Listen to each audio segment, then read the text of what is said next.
Now, next part that we are going to cover is V is equal to HA. Here, V is volume of the plate, but relation rho F GV is simply the weight of the liquid whose volume is equal to the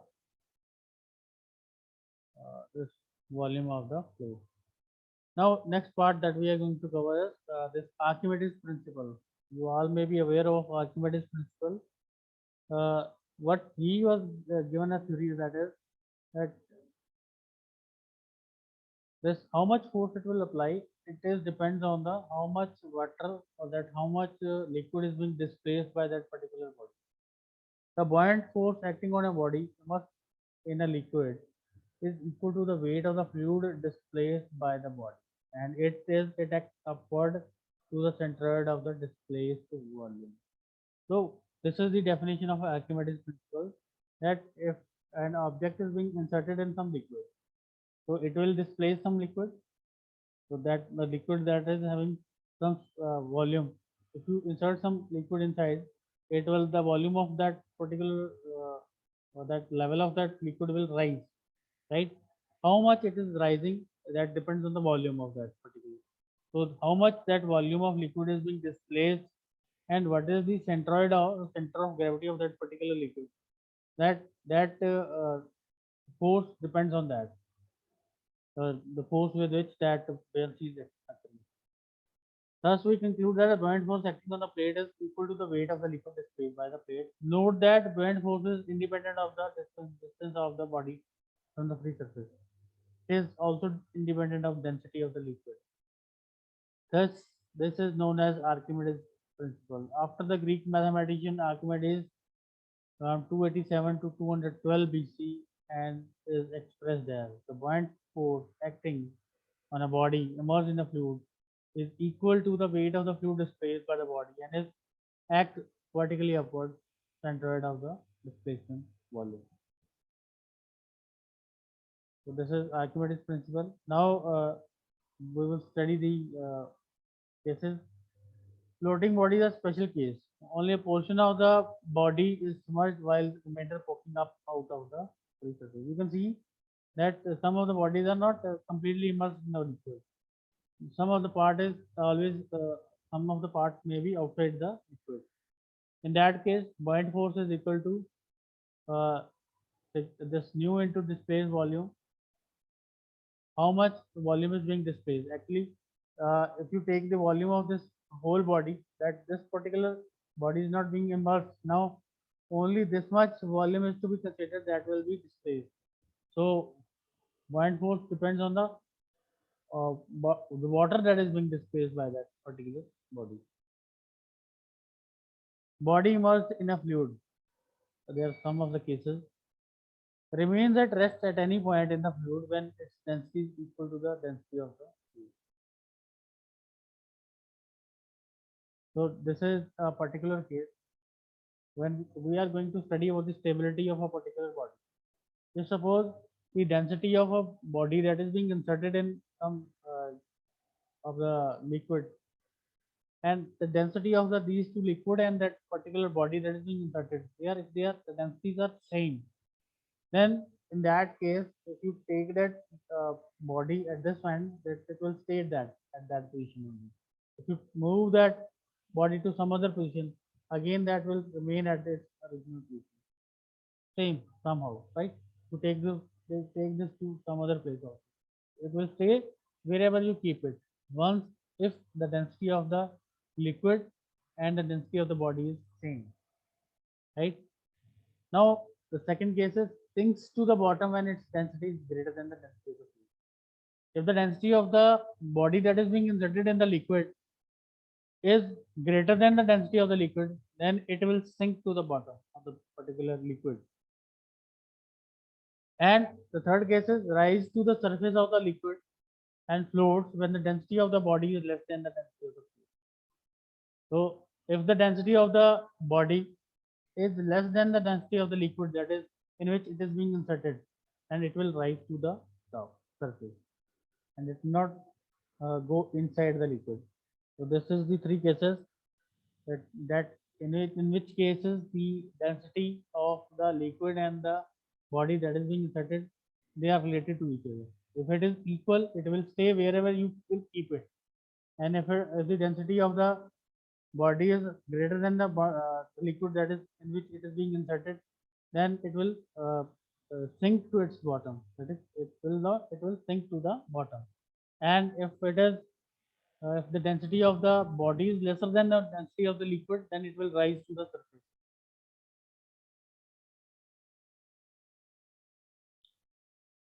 An important application of buoyant concept is the assessment of stability of immersed and floating bodies with no external traction.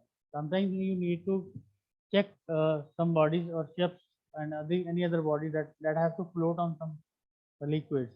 So the stability can be checked with the help of the concept of buoyant force. This topic is of great importance in the design of ships and submarines. When you are designing some submarines, ships, boats, and all that, this topic is of great importance in that case. Then stability of immersed and floating body. Body is said to be stable, equilibrium position. When displaced, it returns to its equilibrium position. As we have done in metacentric height.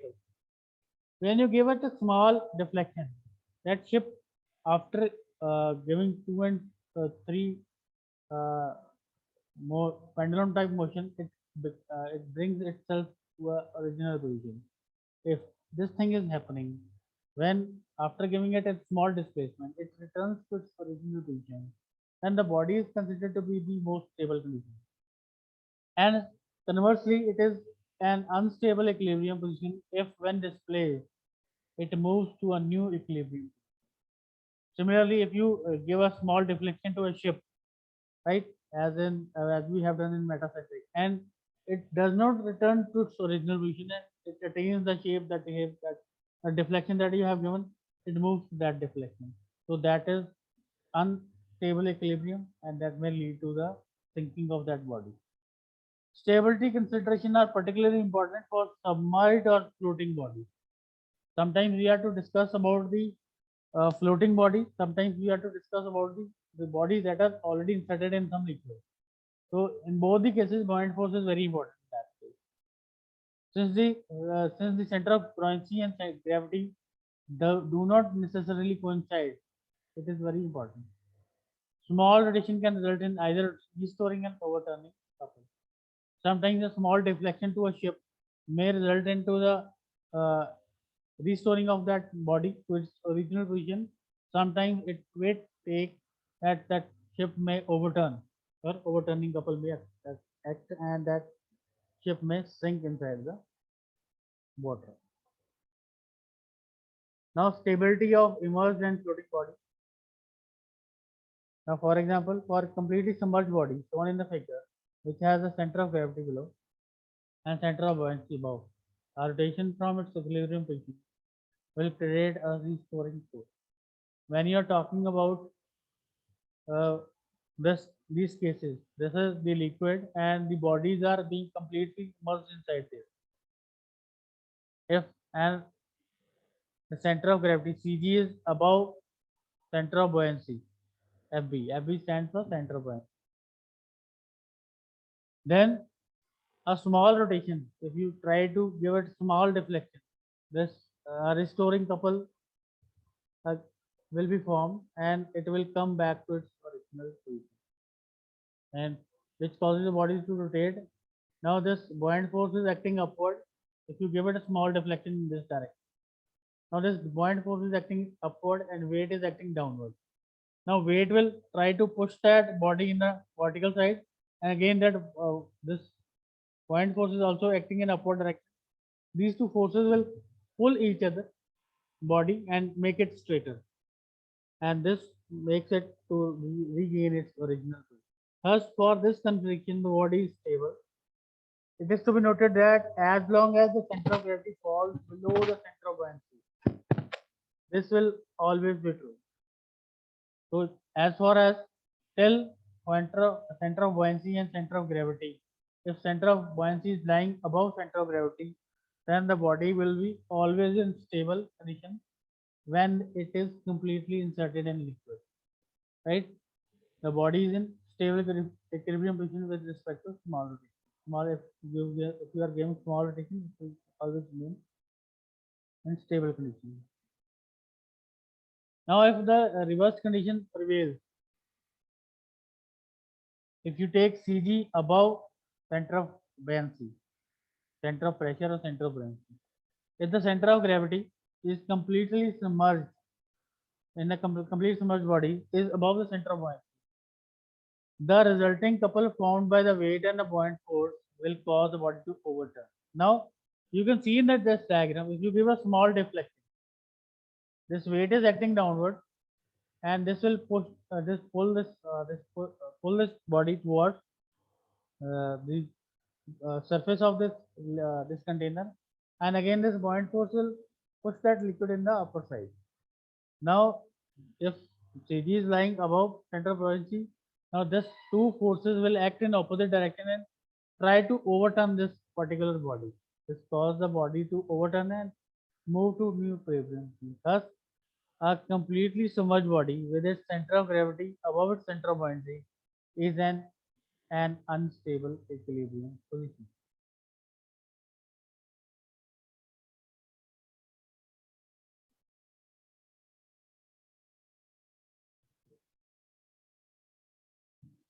For floating bodies, the stability problem is more complicated. Now we have studied about the bodies, those which are completely immersed inside a liquid. Now we are discussing about. Now we will discuss about the bodies that are floating on a surface of a particular liquid. For floating bodies, the stability problem is more complicated. Since as the body rotates, the location of the center of buoyancy, which passes through the center of the displaced volume, may change. So in this case also, the floating bodies have complicated system of location of center of gravity and center of buoyancy.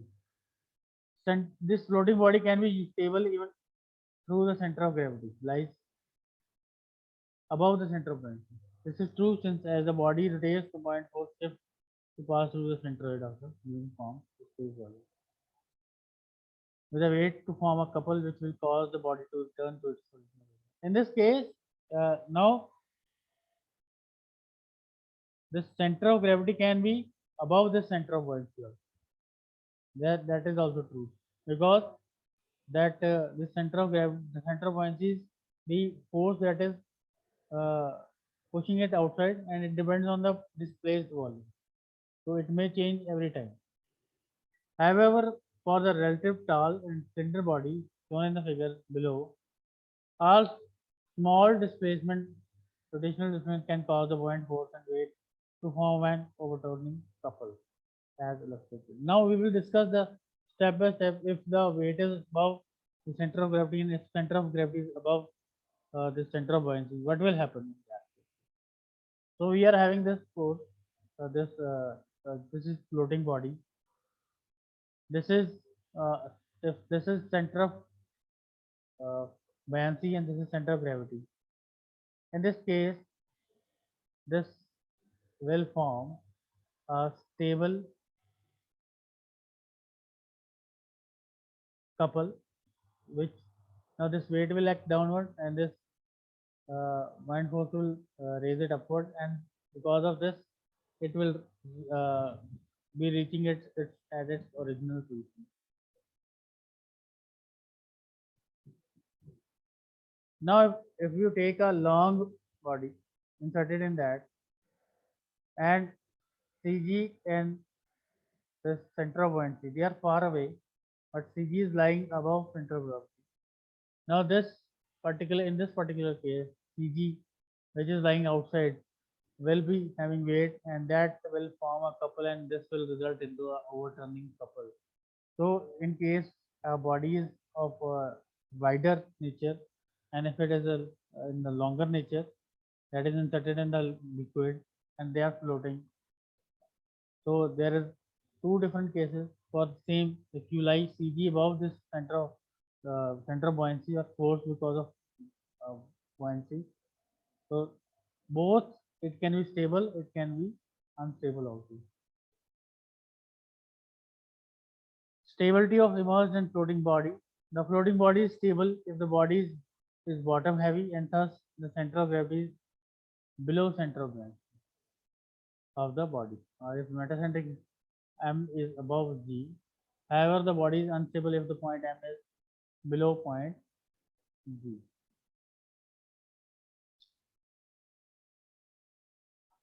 Now, just see this.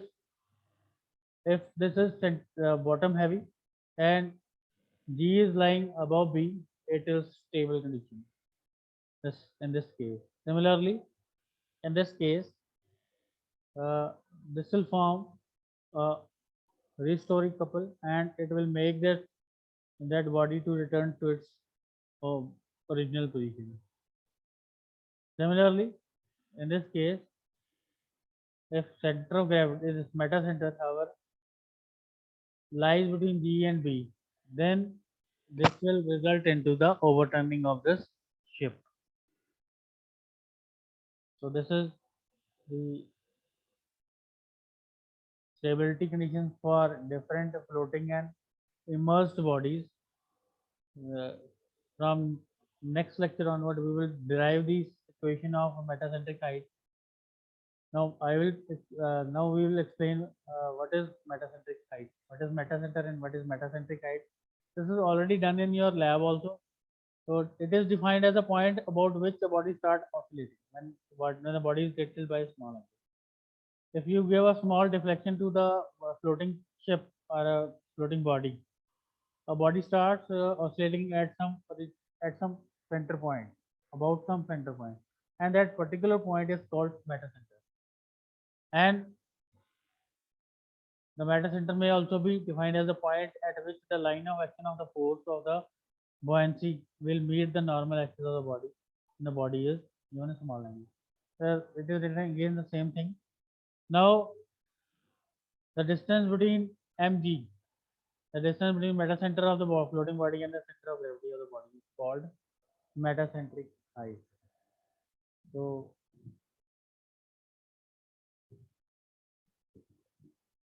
we will do